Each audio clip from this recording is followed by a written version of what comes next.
Hey guys, what's up and welcome back to my YouTube channel. So once again, it's another The Hate You Give theme analysis vlog. I'm just as excited as you guys are.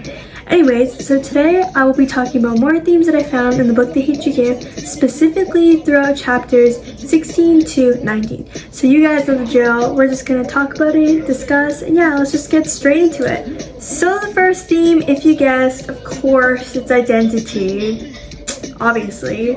And in chapter 16, Star is being interviewed on live television, and throughout the interview, Star grows bolder and more confident, I guess you could say, expressing her frustration about the way she and Khalil have been portrayed in the media, and denying claims that 115 acted out of his fear for his life, but rather stereotypes. Star spent much of the book concerned of how the rest of the world perceives her, but here she asserts her power to take control of the narrative. Star considers the final line of her TV interview to be her strongest blow yet, as she basically tells 115 that he cannot silence her. Here is the quote by Star. Miss Oprah says, "This interview is the way I fight. When you fight, you put yourself out there, not caring who you hurt or if you'll get hurt. So I throw one more blow right at 115. I'd ask him if I wished he shot me too." Star has more confidence and has found the courage to speak, and Star finally begins to find her voice, the voice that she will use to stand up for her and Khalil.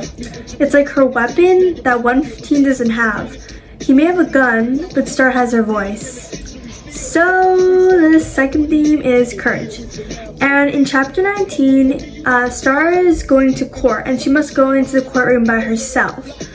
Before she does, Lisa, her mom, tells Star how proud she is of her and that she's brave and courageous to walk into that courtroom and speak the truth, even though there are possible consequences. Star disagrees with her, saying that she is in fact scared, but Lisa clarifies that being brave doesn't mean she's not scared. It means you do it even when you are scared. Here's a quote from Lisa to Star. "Brave doesn't mean you're not scared, Star," she says. "It means you go even though you're scared, and you're doing that." I personally found this advice very inspiring and opened my mind to a new perspective of the word brave. To me, you are not brave if you aren't scared, because you aren't doing anything more than anyone else can. I believe that you are brave if you are scared, but you still go through and do it. Alright, so the third theme is community and belonging. So in chapter 17, Star is in the car with Chris as she opens up about her life in Garden Heights. She talks about witnessing Natasha's death and later Khalil's. She also tells Chris about living in a smoky, rat and roach infested apartment in the projects. I guess you could say Star's actions reflect not only a turning point in her and Chris's romantic relationship, but also Star's growing acceptance of where she came from and comfort with who she is. Only having Talon truly been herself in front of Chris does Star feel comfortable saying that she loves him, which she had never said before. I'm really happy that Star finally accepted where she came from and who she is, because it is something that she should be proud of and not hide because she fears how other people will think of her.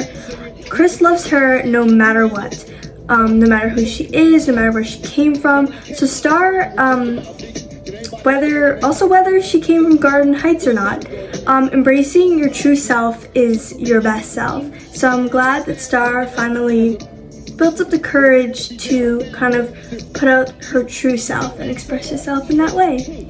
The fourth theme is the power of language. So in chapter 16, Star is doing an interview on live television. And though Miss Ophris had warned Star to not get into too many details about the situation, and in spite of King's threats, Star hears Kenya's voice in her head and decides to tell the world why Khalil sold drugs. She brings up Brenda's drug addiction, aka Khalil's mom, and says Khalil only dealt to get his mother out of debt with the most powerful drug dealer in Garden Heights. Star wants the world to understand why Khalil sold drugs, so that people will be less quick to dismiss the value of his life.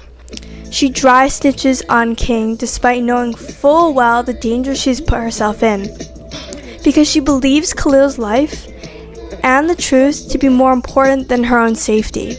Although she's putting herself at risk, she's okay with those consequences as her actions could lead to justice, and she's fully willing to make that sacrifice. So the fifth and final theme is racism. So in chapter 17, Maya finds Star and says that she asked Hayley about the cat comment she made previously, asking if Maya ate cat for Thanksgiving. But Hayley refused to apologize. Hayley has stopped speaking to both of them. In fact, both Maya and Star expressed anger at themselves for letting Hayley get away with her comments in the first place. Star has finally built the courage to simply let go of Hayley as a friend after realizing she is a racist, which is something that she never noticed before. Although Hayley's comments are not very bold, subtle racism is racism no matter what. Alright guys, we're nearing the end of this vlog, which means it is conclusion time. As we get closer to the end of the book, we focus less on the issues, but rather on how Star is developing as a character and also a teenager as a result of the many events and experiences that occur leading up towards the end of the book. The majority of the themes that I discussed today in this vlog focus on Star herself. As readers, we really start to see development, like when she did not hold back on 115 and absolutely roasted him, or when she dry snitched on King, knowing the potential consequences, or when she told Chris all about her past and her life in Garden Heights, or when she completely cut off Hayley because she realized she was a racist and a horrible friend. Star did some very daring and courageous things in this turning point in the book, and I hope to see Star develop even more at the end. And that is all 5 themes from the book The Hate You Give, from chapters 16 to 19, and I hope you enjoyed this vlog, and see you in my next video. Bye guys!